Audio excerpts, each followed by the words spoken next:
And yeah. Exactly. And I like kind of the back and forth argument on airdrop first or second. And I Mm. think we should also just talk with Garrett and team to see the logistics behind getting that rolled out sooner than later. I know that there was already talks about sharing a public address list with expected outcomes for people. Hmm. Even getting that public, if the airdrop itself hasn't started, at Hmm. least gets that level of emotional investment for folks, and Mm. then it might broaden the candidate pool. So I think that we can add that as an action item too, is publicize the airdrop breakdown. And that would be after we decide the total supply kind of aspect. Yeah, I mean, as per the write-up, the total supply is going to be, because we have 80% of the total supply for contributors, Hmm. and of that, it's a semi like linear breakdown of X% per month. Right. I think what we do right now is that gets published as the tentative, and I'll even put like I'll simplify what I've got in the document here and put it in a way that says, okay, tentatively we're going to have 25% of that 80% available. So 20% of the supply annually, and then really the role will be finalizing that number, but this is what we've got in the meantime. Hmm. Hmm. Yeah. Yeah, and I wouldn't be opposed to sort of like the first 6 months, let's say maybe do like 60% or 65%. And then the last 6 months of the year, the first year, be a little less. I just maybe to create a little bit higher incentivization for the early adopters. Um, and that's something I discussed last week is I'm curious your thoughts too. Like it's not going to be something, where with the Shimmer IOTA treasury, it was though it was, how can you say, volatile asset with Shimmer and IOTA, it had a fairly, in relation to other cryptos, consistent dollar value at the time of the market, meaning like if it was a bull market or bear market. With Mm-hmm. the TAN token, I really don't think there's going to be, it's not like we could say, hey, this incentive is going to be worth $400. I think it's going to be more, hey, there's these many tokens to give out in the first quarter, and 60% of these tokens are going to be for technical, and we have, X amount of bounties. So here it is. There's not really a monetary value. And I think, you touched on a lot of those other um, ecosystems where people were basically just supporting it for free and getting these tokens that had no value. The ones that did well is when those ecosystems took off, that those early adopters, those early people that were basically volunteering their time had these tokens that became extremely valuable. I'm curious your thoughts on that aspect of things. Yeah, exactly. Like, we'll be honest up front, of course, because I mean, I watched the recording, and like you mentioned last week, like the risk reward is really where it comes out here. And I also like the idea of front loading a little bit more of that allocation just to get the ball rolling, especially because the Mm. infrastructure investments that we're going to need at the beginning, it doesn't make sense for a linear unlock when you do need a bigger chunk of change up front. So Right, right. agreed. Okay. Let's see. Yeah, just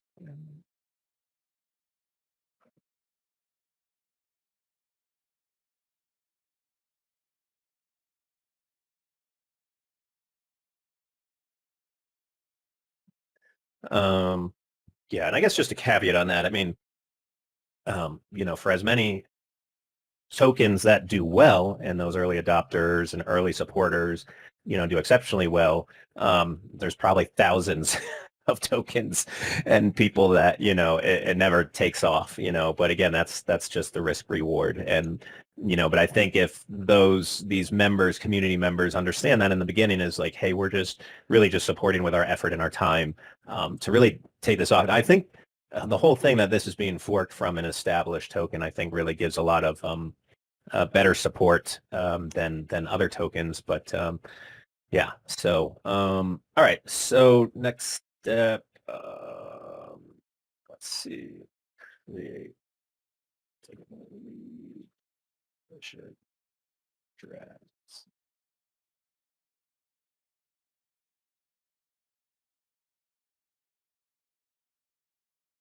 So I think basically what we would do is anyone that wants to apply for this position, I mean, I would think kind of put a resume up. That's something that once we write this up, we can ask people, hey, post a resume of your background and experience, any links to GitHub's projects, etc. Any experience in crypto projects, and then maybe just us in this meeting go through these and make a decision on who we think would be good, or do you think that's something that we should put to a community vote?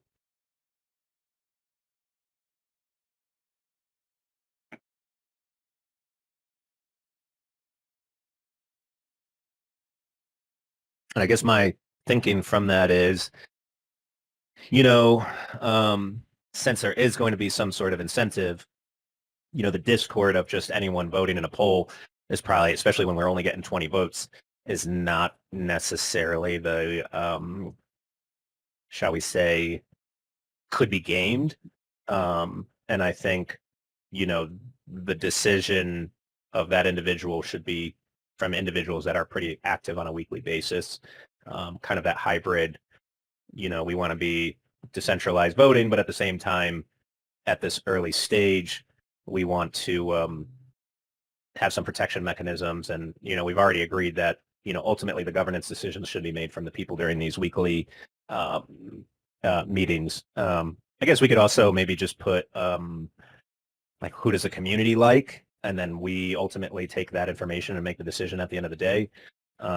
Just trying to think here in real time. We can also put, hey, this is just early days. Nothing is set in stone. Any sort of incentive positions, bounties, etc. Once we get an active token, governance, everything is flexible, type deal. And I think in that position too, we should have some sort of, how can I say, like, if someone takes that position but then doesn't produce anything, I mean, we don't have time to wait for months. Like, some disclaimer saying like, hey, whoever takes this position, if they're not actually taking action and producing on these items that the community is seeking that technical person to produce, then we're going to go and find someone else essentially, or we're going to use someone else that applied. Does that make sense? Yeah. Okay. Yeah, and at the beginning, just having those disclaimers and then figuring out what that process is later on is something we can do just to get this up the gate ASAP. Cool. Edward, I know you always got some thoughts. You want to put like a thumbs up or thumbs down in the chat? Do you like what you're hearing? Do you have any comments on anything? Hola.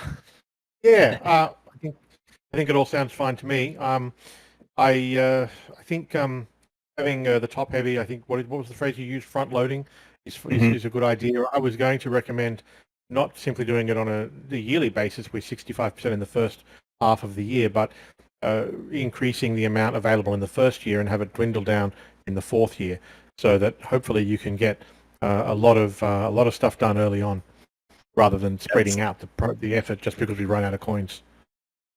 Yeah, no, I think that's actually a really good idea too. Let me write that down for another potentially.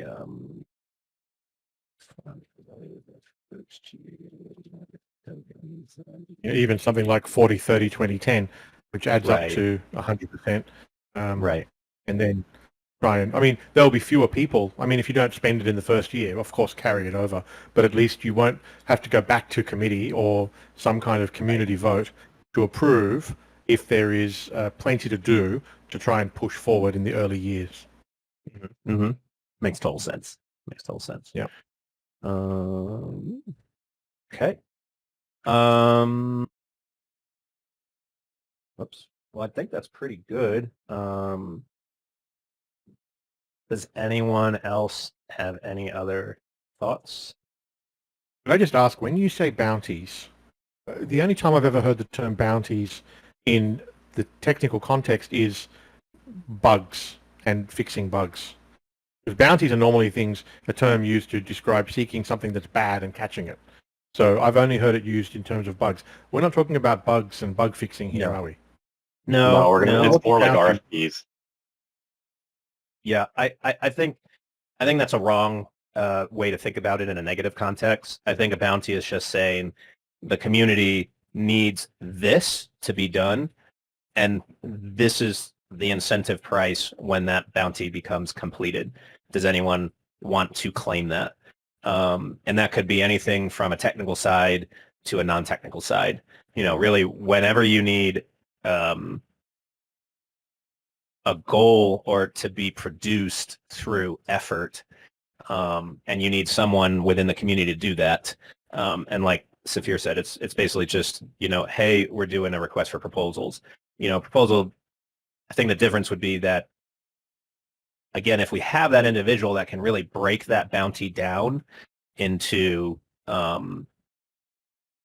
you know, and we could, for larger bounties, we could break it down, which we should, into milestones, so that, you know, someone doesn't claim a big bounty and then actually never produce anything and, you know, potentially gets, you know, something. But, you know, I think breaking down that project essentially, or that project deliverable, into milestones, so that if someone drops off, at least they've completed half of it, and that's in the GitHub, that's public, that someone could then pick up, and then, you know, whatever that incentive is gets broken down into milestone payments, and then it could be released. But yeah, that makes sense. I don't think it's and I think what I've seen, they'll call those bug bounties, you know, and then it has that sort of negative connotation to it, that you're searching for a bug and you'll be rewarded, you know, on that. So, but bounties, I think, could be anything ultimately, whenever you just need to get work done within a community.